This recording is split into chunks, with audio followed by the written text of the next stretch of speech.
బీహార్లో మహాకూటమి మధ్య సీట్ల లెక్కలు తేలలేదు.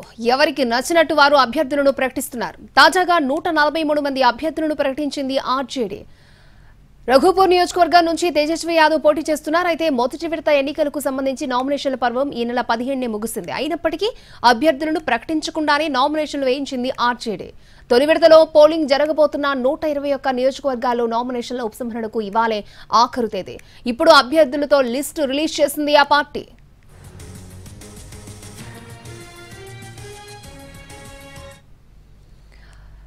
బీహార్లో మహాకూటమి నేతల మధ్య సీట్ల లెక్కలు ఇంకా తేలలేదు. ఎవరికి నచ్చినట్టు వారు అభ్యర్థులను ప్రకటిస్తున్నారు. ఇక తాజాగా ఆర్జేడీ 148 మంది అభ్యర్థులను ప్రకటించింది. ఇదే అంశానికి సంబంధించి మరిన్ని అప్డేట్స్ అందించడానికి మా ప్రతినిధి ప్రసాద్ మనకు అందుబాటులో ఉన్నారు. ప్రసాద్,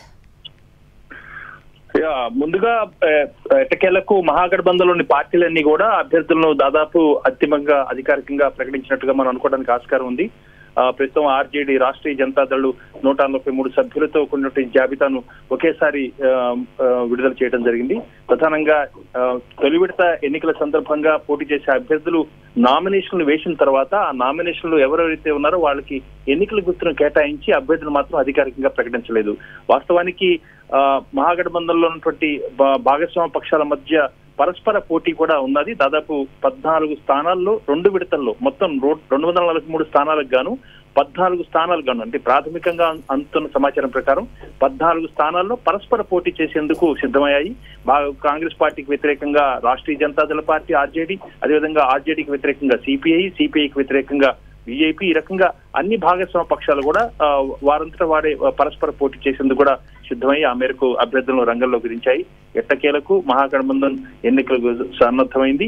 కాంగ్రెస్ పార్టీ 59 మంది సభ్యులతో ఎన్నికల్లో పోటీ చేసేందుకు 3 విడతలుగా అభ్యర్థులను ప్రకటించడం జరిగింది అధికారికంగా. ఈ రకంగా మొత్తం భాగస్వామ్య పక్షాలను కూడా సిపిఐ ఎంఎల్ లిబరేషన్ పార్టీ, అదేవిధంగా విఐపి పార్టీలు, మొత్తం 6 పార్టీలు ఉన్నాయి భాగస్వామ్య పక్షాలు. ఈ 6 పార్టీలు కూడా తమ అభ్యర్థులను ప్రకటించి ఆ మేరకు ఎన్నికలకు ప్రచారానికి రంగంలోకి దిగబోతున్నాయి. ప్రధానంగా ఈ రోజు మొదటి విడత నామినేషన్ల దాఖల ఉపసంహరణకు ఆఖరి తేదీ.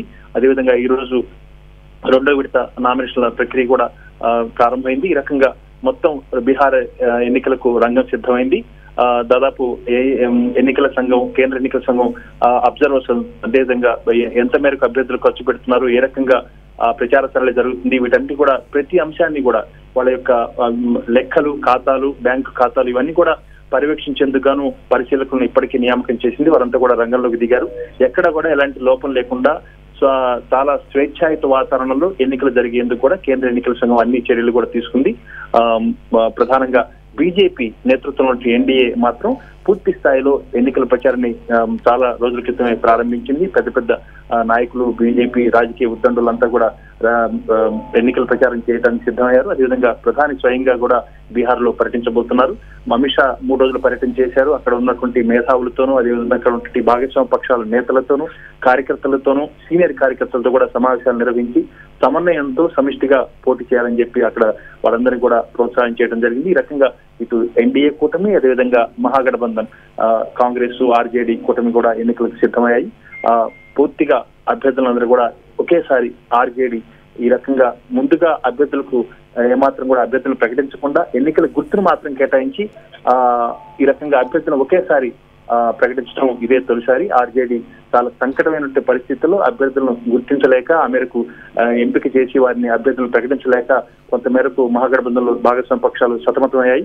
ఎట్టకేలకు మొత్తానికి మహాగఠబంధన్లో భాగస్వామ్య పక్షాలని కూడా తమ అభ్యర్థులను అధికారికంగా ప్రకటించి ఎన్నికల ప్రచారానికి రంగంలోకి దిగిపోతున్నారు. ఓకే ప్రసాద్.